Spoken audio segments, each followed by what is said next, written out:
Greetings, audiophiles and Mass Effect fans. Welcome to my reading of my fanfiction, After the Fall.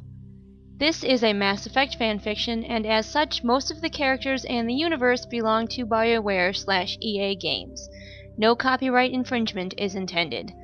However, the scenario and occurrences within this fanfiction are my intellectual property, so if you decide you want to share this with someone, credit me. Please.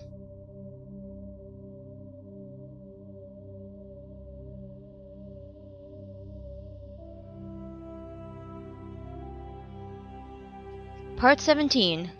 Scream. Alright, people, talk to me. Throw me some ideas.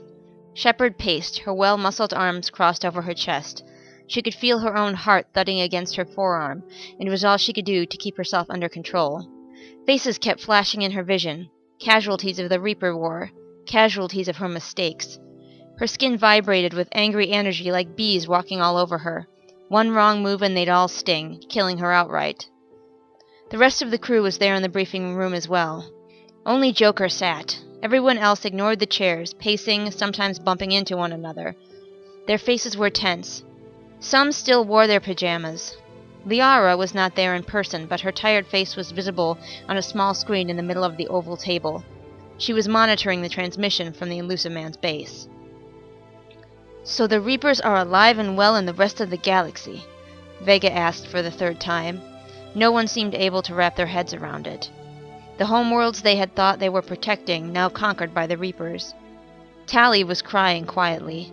Grunt had a hand on the quarian's delicate shoulders as she hugged herself, shaking. They wouldn't have been able to hold Ranak. Not with most of the geth here, Tali sniffled. My homeworld is lost again. Garrus stalked like a wild thing, mandibles flared. Palaven was holding. Damn it, damn it, damn it! Are the geth alive out there? Joker asked, his quiet voice almost lost amidst the frenzied, directionless motion. I don't know, Shepard admitted. She reached out and Garrus crossed the room, taking her hand firmly in his own. Liara, anything? Not yet, the Asari answered. Liara's voice was the firmest, the least hysterical. Shepard was grateful for her friend. Who would have guessed that the frightened Asari scientist that Shepard had rescued from a cave years ago would be one of the strongest people she knew? I just need to talk this out, Joker said, taking off his hat and running a hand through his hair. The Reapers here died when you activated the Crucible. Maybe the Crucible weapons range just didn't reach outside the system. That would make sense. We were a long way from anywhere else. Maybe, Kirahi said, pacing around to stand near Joker. This doesn't feel right. The Reapers must have known it was dangerous, otherwise why would they have all come here to stop us from using it? Why not just let us fire it off and disarm a few nearby Reapers and all our geth troops? Shepard squeezed Garrus's hand and let go to begin pacing again. Alright, so the Reapers wanted to stop us from activating the Crucible. They sent the Citadel to Earth, we followed with the Victory Fleet. Why Earth, do you think? Caden raised his head, having previously been studying his shoes. Shepard blinked. Why Earth? That's a good question. Why bring the Citadel to Earth for the final battle? Why gather in the Sol system? It's secluded, Liara suggested. Other systems are just as secluded. It has humans. Right. Shepard tapped her lips with her finger. It has the greatest concentration of humans. Didn't Morden say something about humans and Reapers? Garrus tilted his head, trying to remember. We were on a mission together, to Chunka, I think. Yes! Shepard snapped her fingers as she recalled. He said the Reapers were targeting humans because of our genetic diversity. We'd make the best replacement Reapers. Well, our DNA would. Turns out we're also the most likely to have that thing in our brains. Joker sat forward. That thing that blocks indoctrination? So maybe they came here in hopes of knocking out a threat and using the remaining humans to make more Reapers. Caden sounded unsure.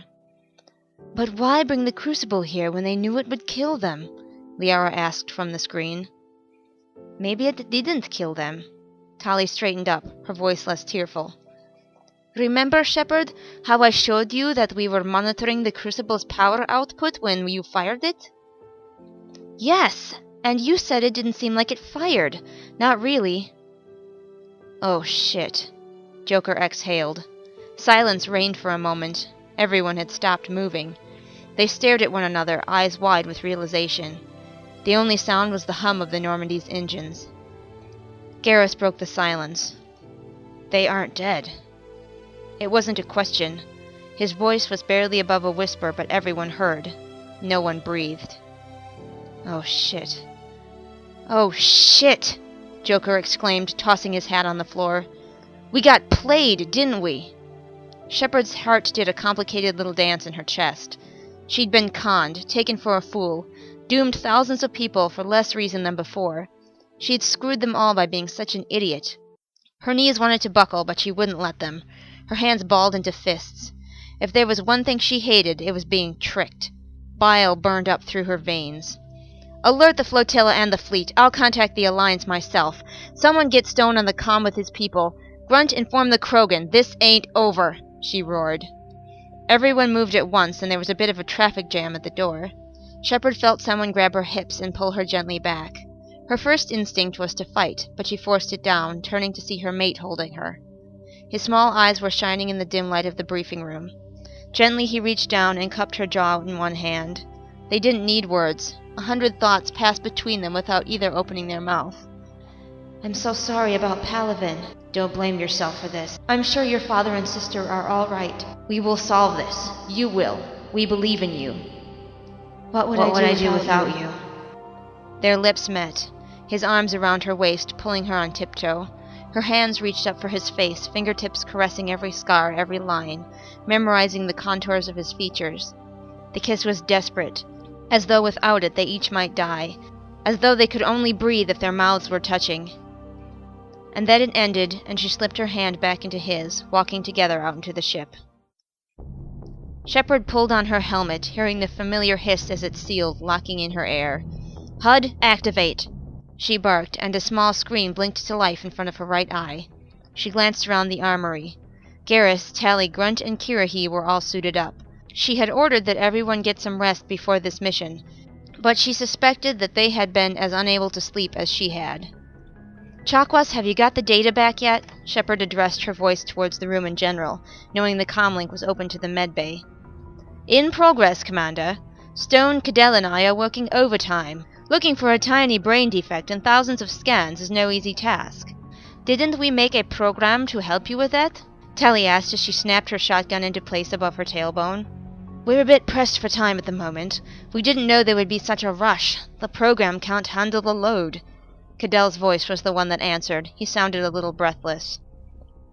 I'm working on upgrading it as I help. Stone's strange voice came over the comm next. Can you do both things at once? Shepard raised an eyebrow. Humans cannot? No, not so much. Shepard tried to stifle a laugh. And people had thought she was stupid for recruiting the Rachni.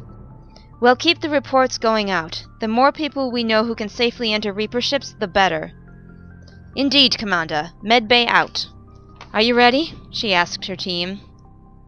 I'm not sure what I'm supposed to do, Grunt growled. There won't be anything to hit. You've got Tali and the Solarian. Kirahi corrected with a tinge of annoyance in his voice. He had been correcting Grunt all morning. Whatever. You have them for the tech. You've got Garrus working on weapons. What am I supposed to do? Your security, Shepard said, clicking her arm flashlight on and off to ensure it was working. We don't know what we'll run into in that thing. I barely fit in the shuttle, the young Krogan griped, though not loudly. And what am I supposed to do if a Reaper suddenly comes to life? Punch it from the inside? We have to hope that doesn't happen, Shepard said, her jaw tight. The one we boarded before did not react at all. I think they're waiting for something. We have to get over there and figure this out before something does happen. We have to find a way to take them out completely. Soon they were on their way, Joker at the shuttle's helm, Shepard hovering behind him. Behind her were the rest of her team, trying to fit comfortably around Grunt, Garrus having the most issue. Make sure you maintain radio contact with the Alliance, the fleet, and the flotilla, she reminded Joker. Yes, ma'am, all lines open, the pilot said. He seemed to be feeling more confident about this trip to their nearest Reaper. Perhaps it was the knowledge that other Reapers were being approached by Turians, Quarians, and Human Alliance fleets. Chakwas had been able to organize brain scans quickly enough to dispatch several small ships, crewed only by those who were resistant to indoctrination. Shepard leaned over Joker's shoulder and tapped the button on his control panel. All ships, this is Commander Shepard. Report in. You know, Joker had to slouch to stay clear of her arm. Most captains would just ask the pilot to hit that button, seeing as I am, in fact, within easy reach. I'm a hands-on type of commander, Shepard said, tapping the brim of his hat with the swat of her hand. The hat went down over Joker's eyes, but his complaints were drowned out by the replies from Shepard's little feet. This is Commander Bastion of the Turian light cruiser Justice, reporting in. This is Captain Vrintal Vas Uvek of the Quarian shuttlecraft Tyr, reporting in as well, Commander. This is Captain Pike of the human frigate Tiberius, reporting in. Good to go. Alright, keep your teams tight and make sure you always have an exit strategy. Remember the plan. We're attempting to locate the bridge or a command center and learn as much as we can. It is imperative that we find a way to destroy these monsters. You've all been given your packets with your top-secret information inside that is for your eyes alone. Once we have determined how to fly these fuckers, we'll reconvene and formulate a plan to fly them into the Earth's sun. Are we clear? 3 yes-ma'ams chorused back. Whichever of us finds something first, we'll relay this information to the other units. Rintal, you have the smallest team, but your people are the most specialized. I have high hopes for you. No pressure, the Quarian laughed. Alright, Reaper killers, let's make our approach. Inside the seemingly dead creature, everything was as Shepard had remembered it. Kirahi brought up the map he had created on his Omni tool. Alright, everyone, stay sharp. We're finding the control center if it takes all day. Shepard wasn't sure how many hours had passed. She stopped paying attention. They walked down hallway after hallway, each exactly the same as the last. It was only Kirahi's constant mapping that kept them on track. We should be nearing the heart of the Reaper, the Solarian informed them. Not the literal heart, of course, he clarified hastily, but the core of the ship. I suspect it may house an engine room, or a bridge. Right, Shepard said. Her tone was weary. Though she and her team were in no danger from indoctrination, there was still something about the empty, identical corridors that made Shepard feel uneasy. For a while she had been on edge, forcing her team to use proper military procedure to go around every corner they came to. Now she merely stuck her head around, and when she saw nothing, waved them onward. It wouldn't surprise me if we found a whole lot of nothing, though. Commander Shepard! A voice rang over the comm. After so much silence, Shepard jumped, then raised a finger to the side of her helmet. Go ahead. This is Rintal. We have found what we believe is the Reaper's brain, Commander. You what? Shepard gestured for her crew to join the conversation on their own comm systems. Found its brain. What's more, it appears to be half tech, half organic. We think we may be able to hack the tech. All right, be careful, Shepard said, her skin prickling again, but this time not with excitement, but concern. Something, perhaps an instinct, was telling her that something was wrong. She couldn't put her finger on what. Neither she nor her crew moved as they awaited news from the Quarian team. Commander, I think we've got something. Rintal's voice came again. Shepard opened her mouth to ask what he had discovered, when the Reaper they were on gave a shudder, similar to the one Tally had induced the first time. Everything was still again, and Shepard felt her breath get quicker, her fight-or-flight already triggering. Shepard had always leaned heavily towards the fight response, but what could she and her team do to a monster they were already inside? What? Tally began. Suddenly Shepard's mind exploded with pain. A sound, at once a roar and a piercing scream, filled her ears.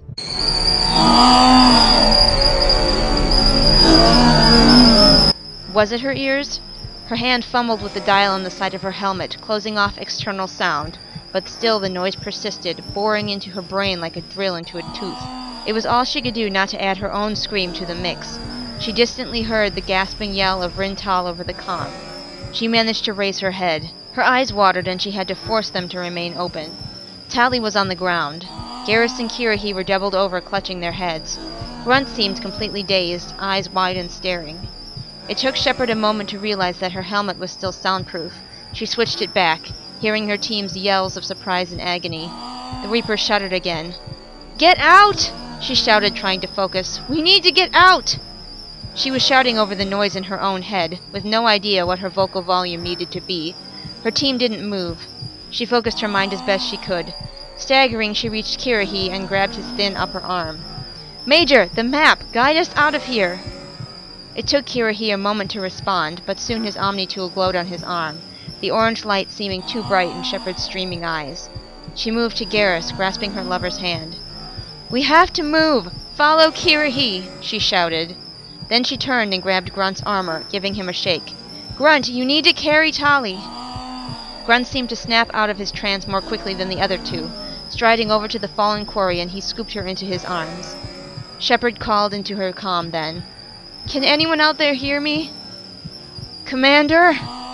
It took her a long time to recognize the voice. It was the human commander, Pike. "What the hell?" he gasped. "It's happening to you too?" Shepard asked as she and her team began to struggle back the way they had come.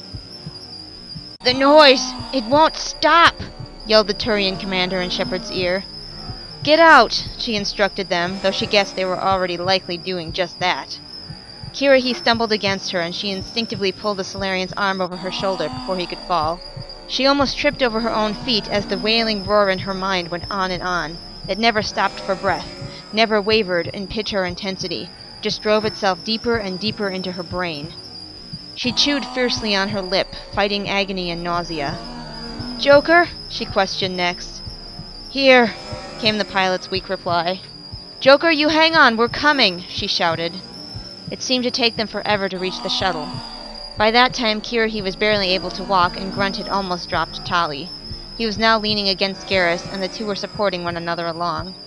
Kirrahe managed to keep his arm held up, the map visible on the back of his hand. Shepard guided them as best she could. She could feel her mind giving up. It wanted her to pass out. What a relief that would be, her weary brain coaxed her. Her lip was bleeding from where she was biting it. Finally, she saw the shuttle where it had docked. She and her team struggled aboard. As she feared, the noise was just as bad here as it had been on the Reaper itself. Joker glanced weakly over his shoulder to ensure that everyone was aboard, then gunned the shuttle into action without waiting for orders. He didn't even retract the docking clamps. Shepard faintly heard the shearing of metal as the clamps tore free from the little vessel, remaining attached to the Reaper. Shepard fought the urge to collapse, instead managing to reach Joker and grabbing his shoulder. Her grip may have been too strong because she saw the pilot wince, but he did not ask her to remove her hand. Shepard hadn't been aware that the little shuttle could go so fast. It swung drunkenly through space as Joker struggled with the screaming in his own head, but it did so at a rapid pace. Slowly the sound lessened to a dull screech, then stopped altogether. Joker tapped a few controls, and the shuttle slowed to a more manageable cruising speed. Shepard watched in astonishment as Joker turned on the autopilot, something she had never seen him do in all their time together. He slouched back into his chair with an exhaled breath, then reached up and pried Shepard's fingers from his shoulder. "That's gonna leave a mark," he smiled wanly at her. "Sorry." Shepard flexed her hand, realizing how tight her muscles had been. She turned back to her team. "Status," she barked, falling back on her military nature. "Tali's still out. I don't know how bad she is," Garrus replied, running his Omni-tool over the quarian's limp form. She was still cradled like a rag doll in Grunt's arms. There was no room to set her down. "Damn, what was that?" the Krogan asked, his tone angry. Shepard knew that, like her, he hated an enemy he could not see, or face head-on. "I don't know. Joker, patch me in with our little fleet," she ordered. "All ships report in." "This is Pike. I got my people off and away. Not sure about the other two teams. We're near the Justice. Do you want us to fly over and see if the Turians are all right?" "Negative," Shepard said, her voice husky and dry. "Get clear. Rendezvous with the Normandy as soon as you can. I want to know what the fuck just happened."